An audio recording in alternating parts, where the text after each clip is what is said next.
And here we are on to the fifth part of the property flipping process. The last part, we've worked through it. We've managed to find a property, do the FISO, put it under offer, fund it, renovate it, and now we're going on to sell it. One of the items where you can actually go, okay, I've done what I need to do. It's over to the agent. They're going to sell it. But still, there's items you need to know in regards to the flip part.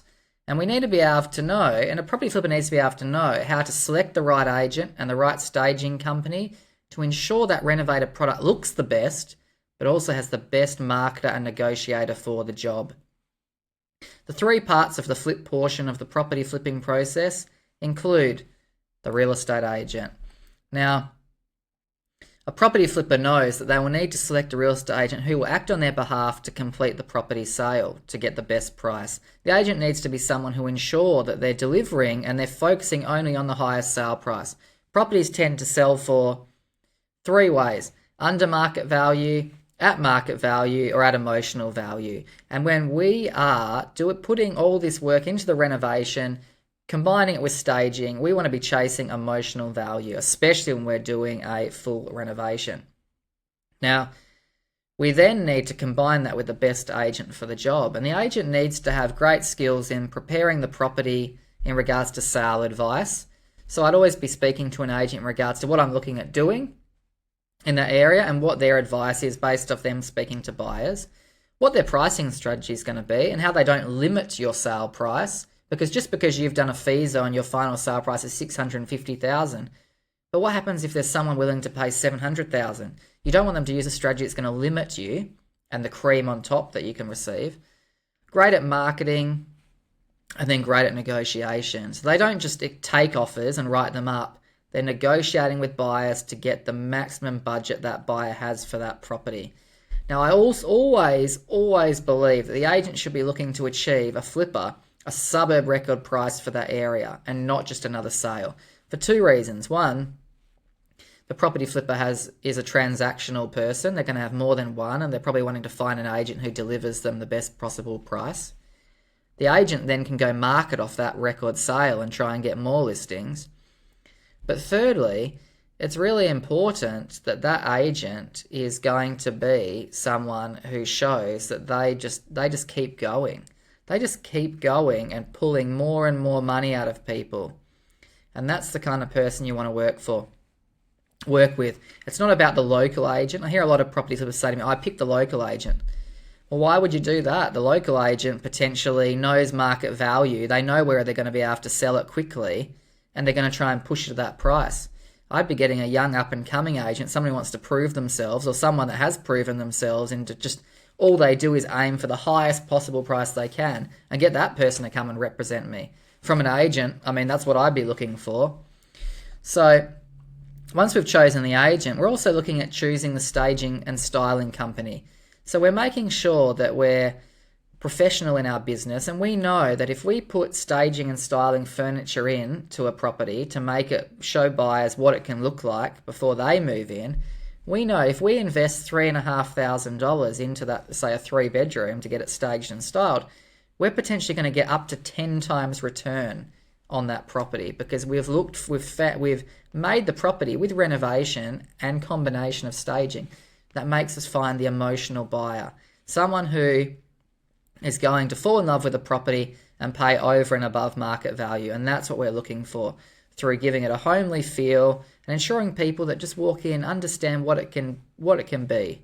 And that's what we're looking for. So staging and styling, by getting that a company who understands how to add the value through their service, is going to get you the most money. And the reason why they add value through their service is the rooms are shown off to their highest value, because they may be showing a lounge room that could also have a study area rather than maybe our big couches that just take up the whole lounge room. The rooms look bigger with the right furniture. The property feels more warm and homely. And the property shows off what can be achieved when the buyer moves in. And don't forget, when with renovation, we're looking at neutral colours. So styling just adds those splashes of colour. And I think you would remember the case study we did in regards to the basin. You see the splashes of mustard and yellow. just looked so nice and just added colour and that feeling to that property. Now, let's have a quick look at the property flip review process. And this is just something we've added in because I'm all about continuous improvement. I want to make sure every flip is better and better, more efficient and more efficient, better, and again, better pricing as well. We can keep delivering better ways of doing things.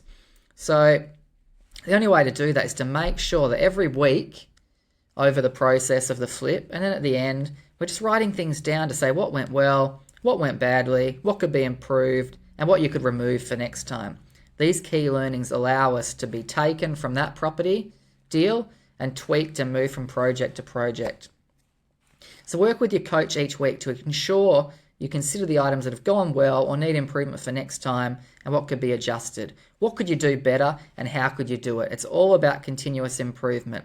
No matter how much education you get, how much coaching you get, how you build your mindset and your network and you keep going, in the beginning, you're always going to make mistakes. It's just not possible not to because you learn on the job.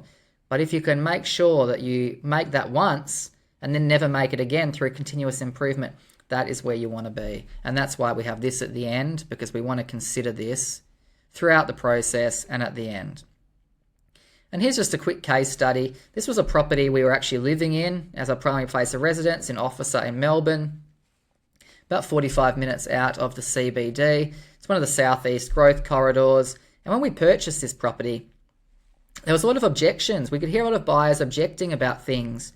There was like the backyard, the location, that was next to a school, and the reason why they felt like there was kids walking past and they could see into the house. So we looked at it and we thought, you know what? When we come to sell this one day, we're going to make sure that we just fix those objections quickly. It won't cost us much.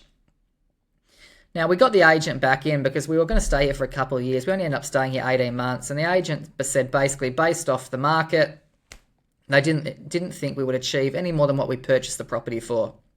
And that was quite disappointing when we heard that, but we got them in to have a look. We purchased it for $660, 18 months previously. The market had started to turn down because of all the interest rate rises. So we spent $10,000. As you can see here, we just tidied up the paintwork, just added a bit of neutrality to the front. We put these hedges up to start building the hedge for privacy. And in the lounge room here, as you'll be able to see, we actually started just putting a few touches of pendants up just to make it feel a little bit more like home, just add a homely feel to it. Then in the backyard, poor photo quality, but as you can see, it was just on a slant, wasn't looking too good, not usable. We went out and built this. So, as you can see, we've listened to what the objections are, we've gone out and rectified them. Even though we were selling in a poor market, we couldn't help that. That's when we had to sell. But we made sure that the next buyers coming through 18 months later were not going to have those same objections, and it sold reasonably quickly. So there you are, just continuous improvement, making sure you don't make the same mistake again, learn from what's happened and go again. Now let's jump forward to the next video and we'll just speak about what's next. What's next for you in the property space?